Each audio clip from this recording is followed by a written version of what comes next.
Look at this footage very closely. It's 6:34 p.m. on a warm Thursday evening in Maplewood, Virginia. The sun is just starting to dip below the trees. On this stone patio, an 82-year-old man named William Hargrove sits in his wheelchair.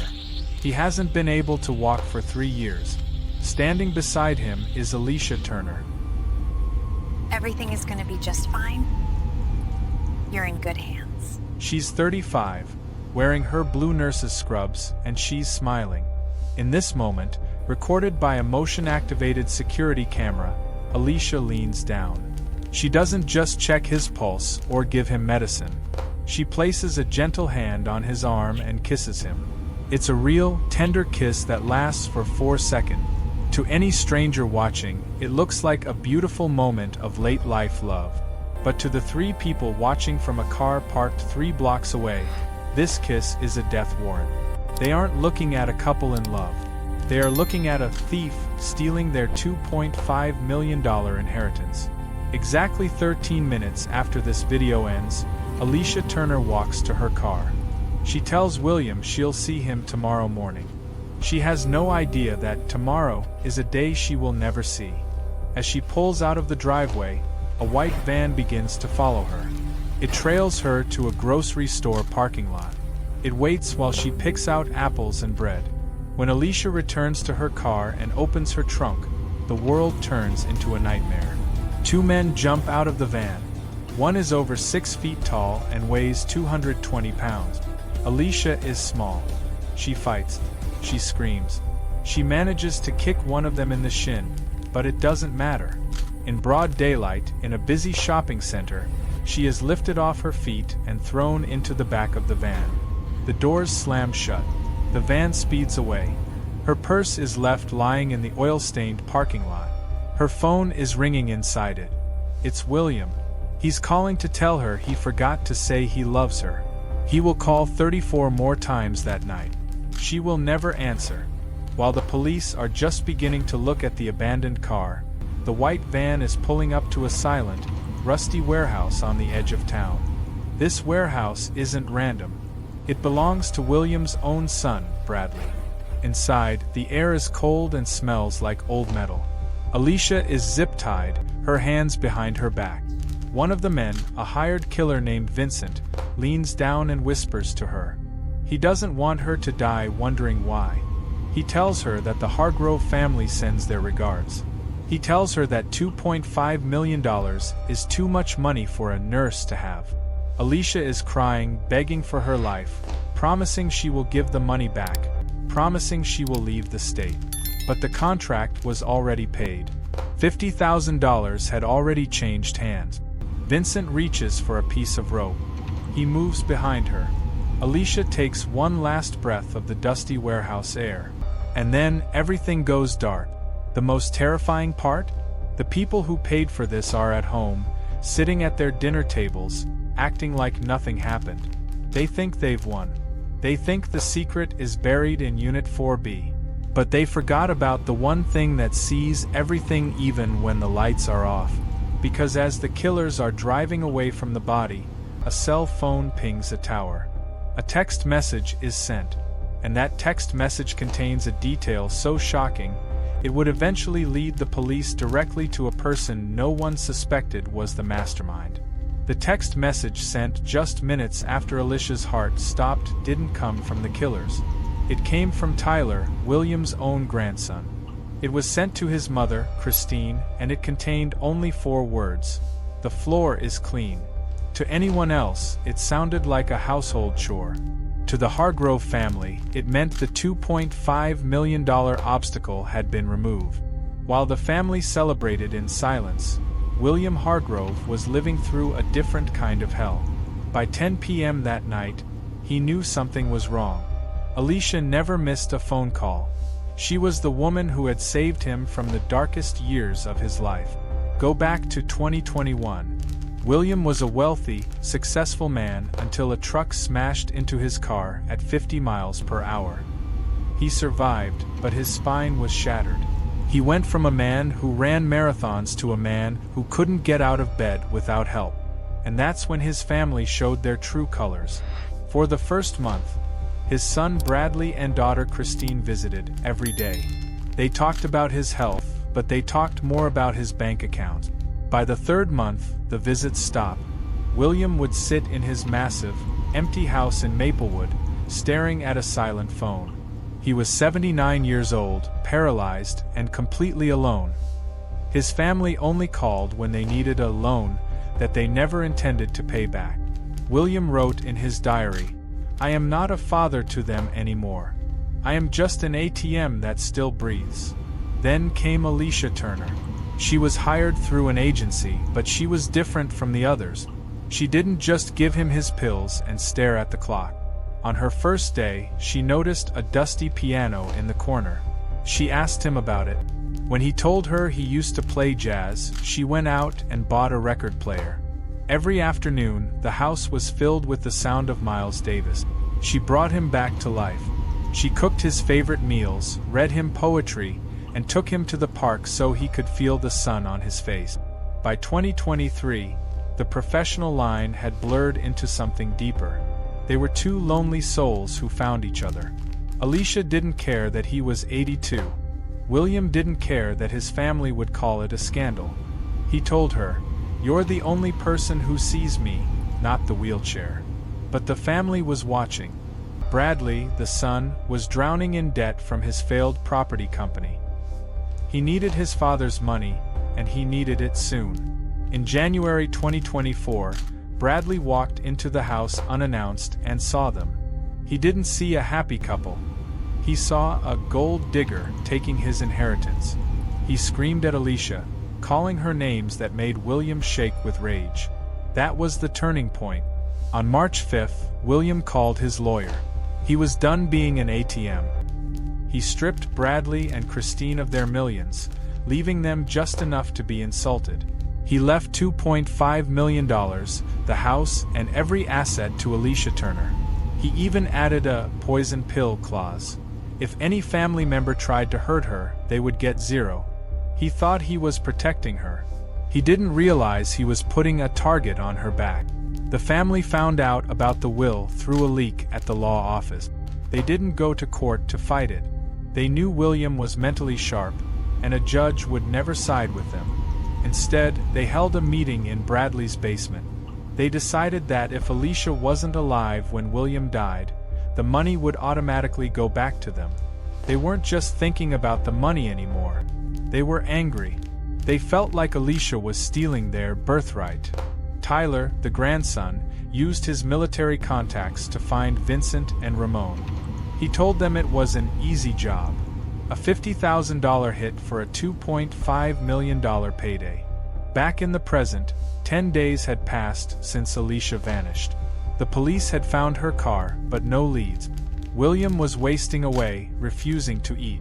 Then, on the morning of March 25th, the police department received an anonymous tip.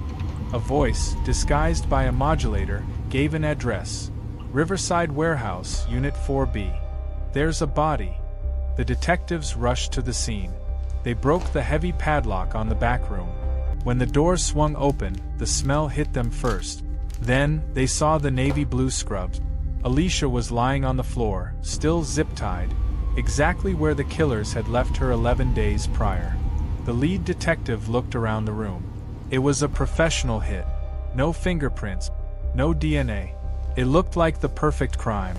But as the coroner lifted Alicia's body to place her on the stretcher, something fell out of the pocket of her scrubs. It was a small, crumpled piece of paper. It wasn't a grocery list. It was a note Alicia had written in the van while her hands were tied, a desperate message she had managed to hide just before she died.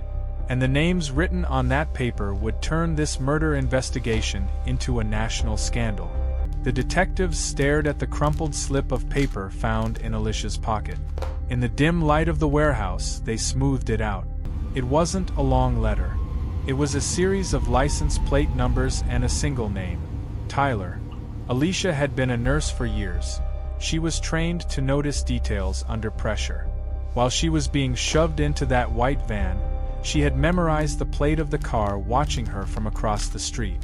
She had scribbled it down with a pen she kept in her scrub pocket, hiding the note in the hem of her sleeve before the killers found it. That license plate belonged to a black SUV registered to Tyler Hargrove. The investigation shifted instantly from a missing person case to a high-stakes homicide. The police didn't move in for arrests yet. They needed more. They began pulling the digital footprint of the entire Hargrove family. What they found was a trail of greed so thick it was impossible to miss. Bank records showed that on March 11th, Bradley Hargrove, the son, had walked into his bank and withdrawn $25,000 in cash. 2 days later, he did it again. When the bank teller asked what the money was for, Bradley joked that he was buying a boat. In reality, he was buying a casket for the woman who saved his father's life. Then, the detectives looked at the cell tower pings. On the night of the murder, Tyler's phone didn't stay at his business dinner like he claimed. His phone traveled from his house to the grocery store where Alicia was abducted, and finally to the Riverside warehouse. He was there. He watched the woman his grandfather loved get dragged into a dark room, and he didn't blow a whistle. He checked his watch. But the most damning evidence came from the warehouse itself. When detectives checked the property records for Riverside Unit 4B, they discovered the building didn't just belong to any company. It was owned by Hargrove Property Management, Bradley's company. He had used his own vacant building as a slaughterhouse, thinking no one would ever look in his backyard. While the police were building their wall of evidence, the Hargrove family was unraveling. Christine, the daughter, began to crack. She started calling Bradley 10 times a day, panicking about the anonymous tip that had led police to the body. She didn't know the tip had actually come from Ramon, the second hired killer. He had become paranoid that Vincent was going to kill him to keep him quiet, so he called the police to ensure the body was found, hoping the chaos would give him a chance to run. On April 3rd, the hammer finally dropped. Police units swarmed 3 different locations simultaneously. They caught Bradley at his office, Christine at her home, and Tyler at a gym. At the same time, SWAT teams breached a motel room on the outskirts of the state, capturing Vincent and Ramon before they could flee to Mexico. When Bradley was brought into the interrogation room, he sat tall. He wore an expensive suit and looked the lead detective in the eye. "My father is an old man," Bradley said, his voice cold. "He was being manipulated by a woman half his age. We did what was necessary to protect our family's future." The detective leaned forward and tossed a photo on the table. It wasn't a photo of the crime scene. It was a photo from the CCTV footage. The moment Alicia kissed William on the patio. "Does that look like manipulation to you, Bradley?" the detective asked. "Or does it look like the love you never gave him?" Bradley didn't flinch. He didn't care about love. He only cared about the $2.5 million. He told the detectives they had nothing. No murder weapon, no confession, and no eyewitnesses. He thought he was untouchable because he hadn't pulled the trigger himself. But Bradley forgot one thing. In a conspiracy, the weakest link always breaks first. And Tyler, facing life in prison at only 29 years old, was about to tell a story that would send his own father to a cage for the rest of his life. Just as Tyler opened his mouth to confess, a phone rang in the hallway. It was the hospital. William Hargrove had just found out his family was arrested for the murder of the woman he loved. His heart was failing, but he had one final request for the police. A request that would change the entire outcome of the inheritance. William Hargrove's final request wasn't for medicine or a lawyer. He asked the detectives to bring his laptop and a digital recorder to his hospital bed.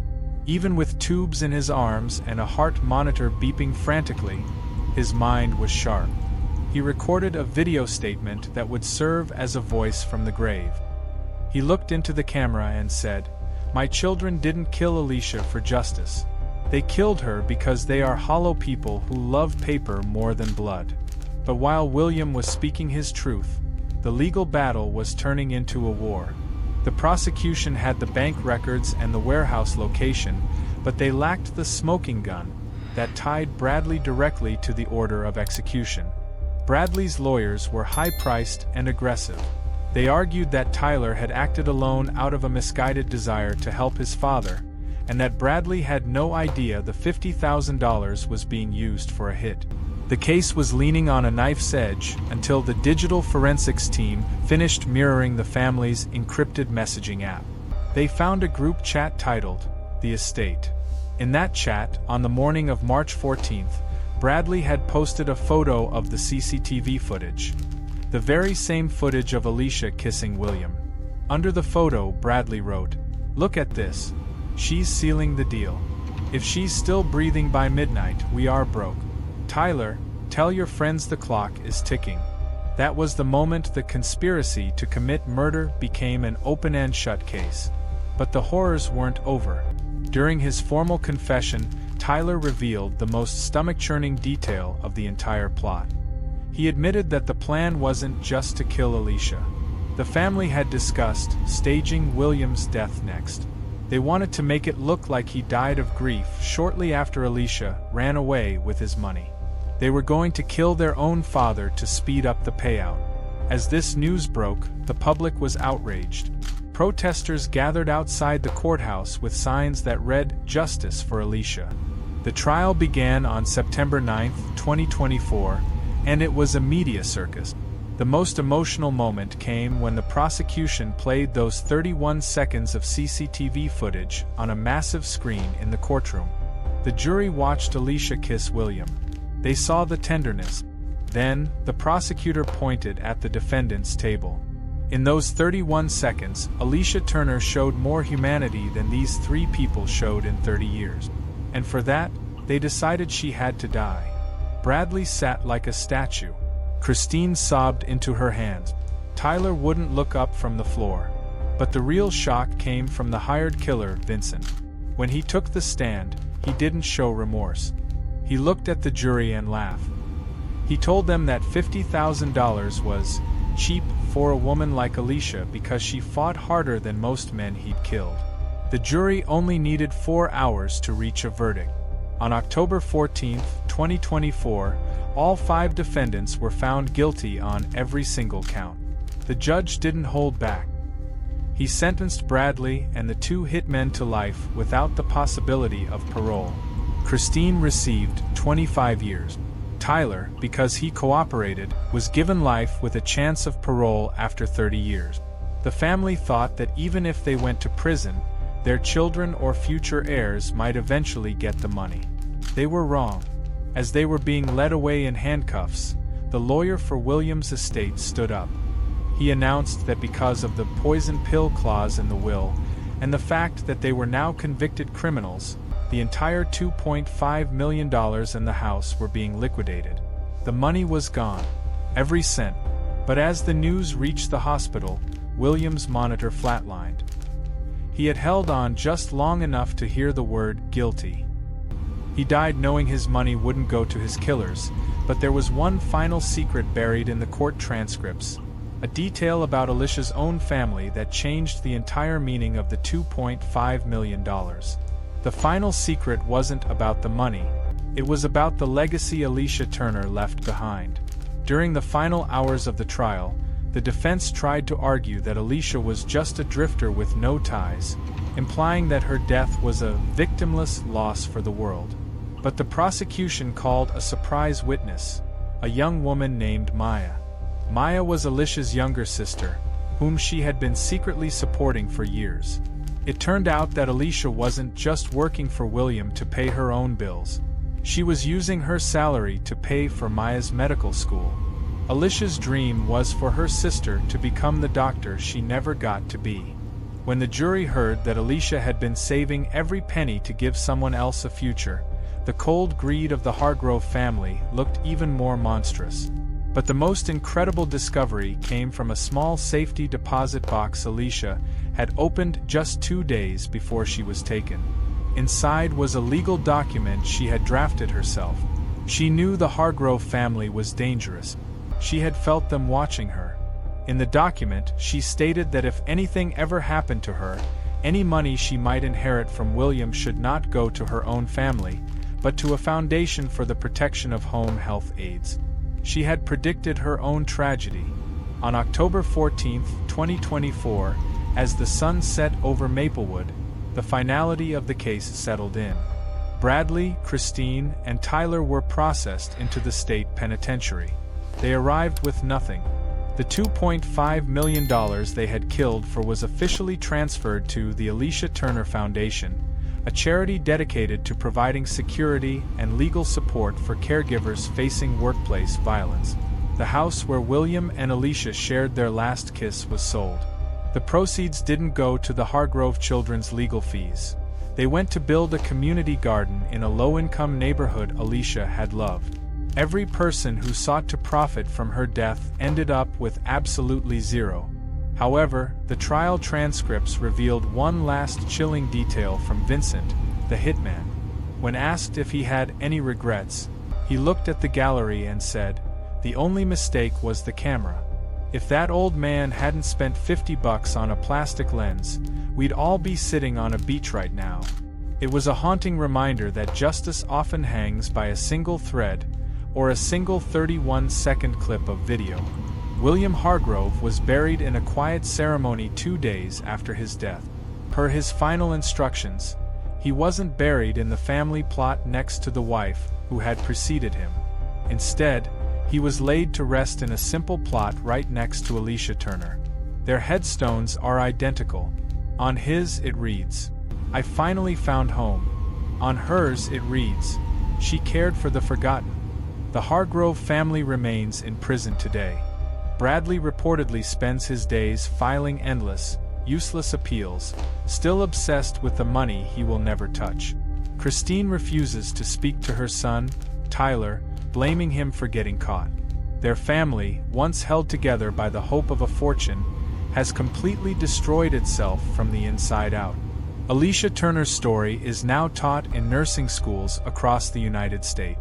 Not as a story of romance, but as a cautionary tale and a call to action. It serves as a reminder that those who care for our most vulnerable are often the most vulnerable themselves. The 31 seconds of CCTV footage remains on the police department's training servers. It is the perfect evidence of a perfect love, and the starting point of a perfect crime that failed. Alicia Turner did everything right. She loved, she cared, and she protected. And in the end, even though she couldn't save herself, her courage made sure that greed didn't win.